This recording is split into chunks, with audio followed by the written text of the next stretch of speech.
시편 112편의 말씀을 중심으로 두려워하지 말고 거느리는 자가 되라라고 하는 제목의 말씀을 전하고자 합니다.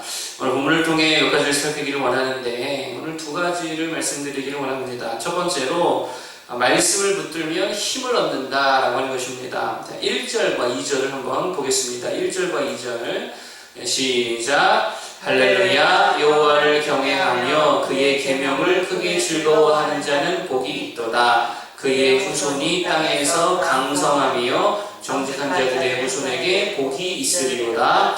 아멘. 여기 보면 그의 계명을 크게 즐거워하는 자가 복이 있도다 라고 말하면서 어떤 복이 임하냐, 뒤에 보니까 그의 후손이 땅에서 어떻대요?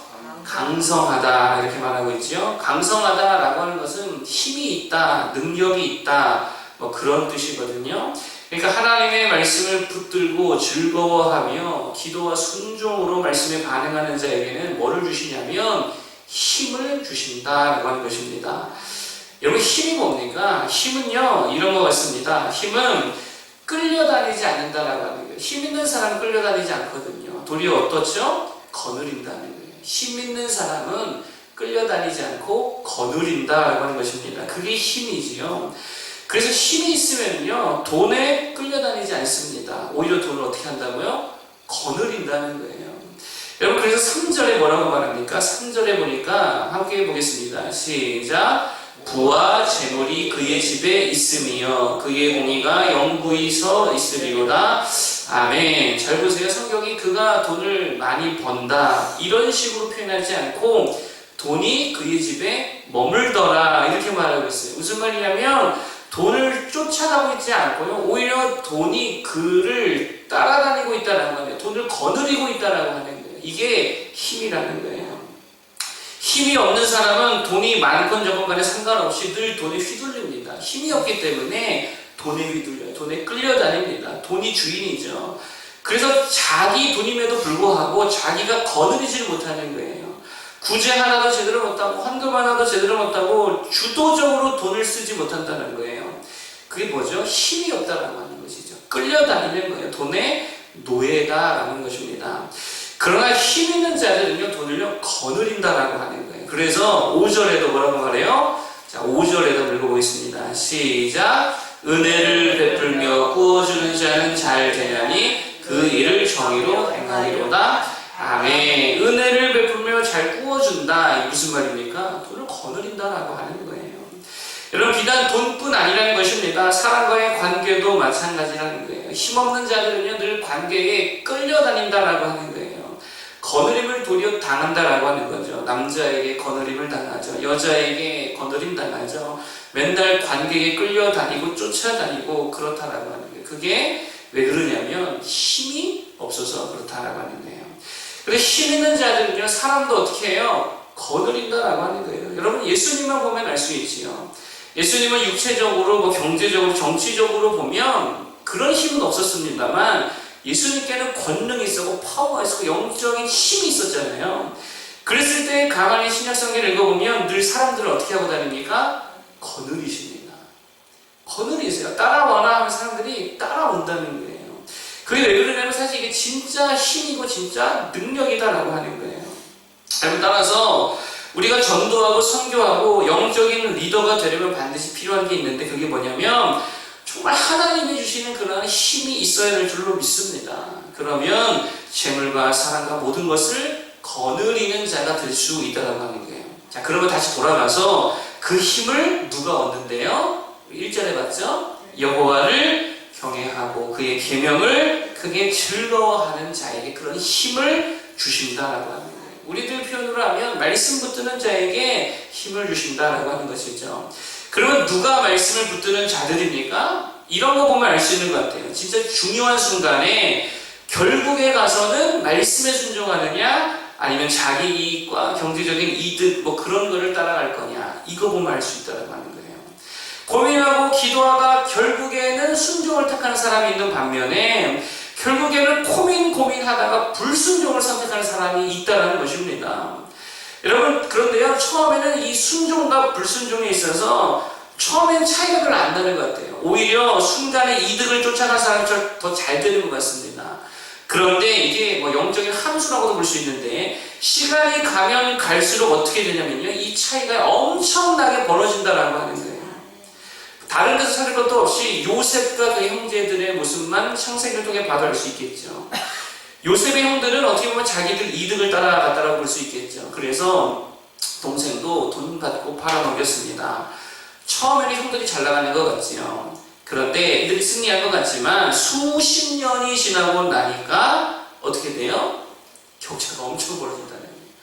형들은 여전히 똑같아요. 고만고만해요. 여전히 기근에 허덕이고 가난에 시달리고 갈팡질팡 우왕좌왕 무기력하고 뭐 그런 여전히 동일한 모습으로 살아가고 있는데 말씀 붙들고 살았던 요셉은 어떻게 되었습니까?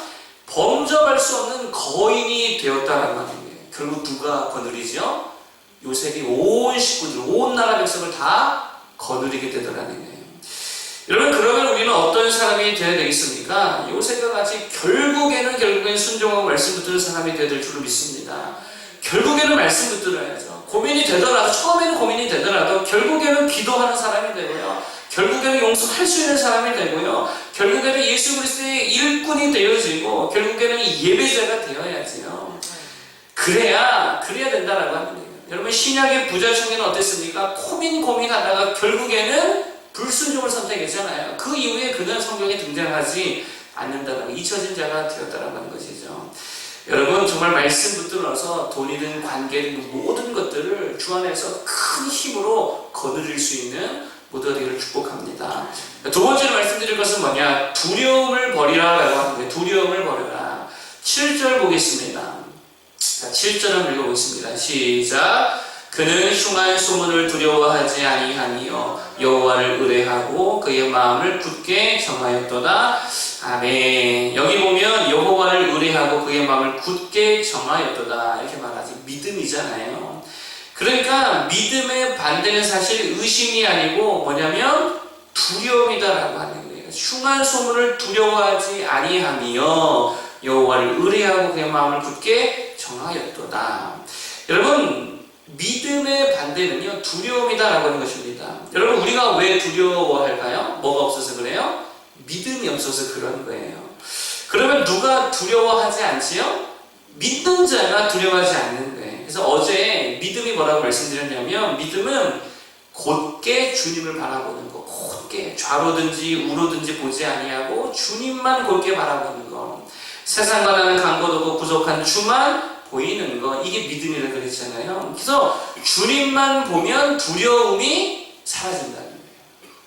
그렇게 자꾸 우리가 뭐를 보냐면 주님만 보지 않고요, 우리 눈을 돌려서 세상을 봅니다. 자꾸 돈을 세워보지요. 자꾸 없는 곳을 세워보고 결핍을 들여다보고 있다는 게, 그러니 두려워진다라고 하는 거예요. 여러분, 예수님의 제자들이 오순절 성령 충만 받으면서 바뀐 것이 참 여러 가지가 있잖아요. 그 중에 한 가지 말씀드린다면 그들의 시선이 바뀌었습니다. 그 전에는 그들이 뭐를 봤냐면요, 그 전에는 자꾸 그들이 죽음을 봤습니다. 풍랑 속에서도 뭐를 봤어요? 죽음을 봤어요. 그러니까 두려워지는 거예요. 예수님 십자가상에서도 뭐를 봤어요? 이러다 우리도 죽는 거 아니에요? 죽음을 봤어요. 그러니까 두려워지는 거예요. 그런데 오순절 강림 사건 이후엔 그들이 뭐를 보기 시작하냐면 부활을 보기 시작합니다. 무슨 사건을 봐도 주님께서 부활하시겠지, 주님께서 살려주시지, 주님의 능력을 함께 하시지. 그러니까 그 믿음의 관점으로 보니까 두려움이 사라지는 거예요. 담대해지고요, 용기부여가 되어지고요, 흔들리지 않는 모습으로 전진하게 되더라는 것입니다. 여러분, 우리 문제도 뭐냐면요, 맨날 우리가 뭐를 보냐면 그걸 죽음을 본다는 거예요. 이러다 망하는 거 아니야? 이러다 실패하는 거 아니야? 이러다 안 되는 거 아니야? 이러다가 뭐 일이 어떻게 되는 거 아니야? 그러다 보니까 두려워진다는 거예요. 어디 조금만 아파도 뭐라 그래요? 이거 암 아니야? 이러시잖아요. 이거 불치병 아니야? 여러분, 근데 제가 생각해봤어요. 세상에 불치병이라는 게 있을까요? 없을까요? 제 생각에는 없는 것 같아요. 불치병이 어디 있어요? 하나님이 계신데 어떻게 우리가 불치병이라는 말을 쓸 수가 있겠습니까? 하나님께서 고쳐주시면 고칠 수 있잖아요. 불치병이라는 거 아니라는 거예요. 근데 자꾸 우리가 그렇게 보니까 두려워진다고 하는 것입니다.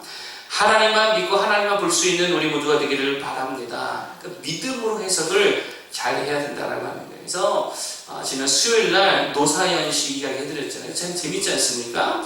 노사연 이무송 씨가 그 궁합을 봤대잖아요. 그랬더니 무속인이 하는 말이 남자는 이쪽 종이 끝이고 여자는 이쪽 종이 끝이라서 둘이 하나도 안 맞으니까 결혼하지 말라고 맨날 싸울 거라고. 그랬더니 노사연이가 그거를 확 붙들더니 이렇게 종이를 말아가지고 이렇게 말면 우리가 하나 되는 거 아니냐고 그렇게 말했다는 거 아니겠어요?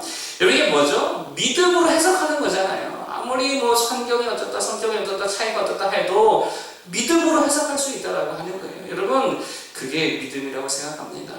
몽골 선교 가서도 마찬가지라고 생각합니다. 이렇게 생각해보면 어떤 상황이 있을까, 어떤 또 문제나 위기가 올까 이렇게 생각이 되어지죠. 그러나 어떤 문제가 오든 어떤 위기가 오든 우리가 믿음으로 해석할 수 있고 하나님을 바라볼 수 있고 그 속에서 주님의 부활의 능력을 볼 수 있다면 된다는 거예요. 그러면 두려움이 아니라 믿음으로 극복하고 승리하게 될 줄로 믿습니다. 오늘 두 가지를 말씀드렸어요. 첫 번째로는 말씀을 붙들어야 힘을 얻는다 그랬어요. 힘이 뭐냐? 끌려다니지 않는다고 그랬어요. 거느리는 거.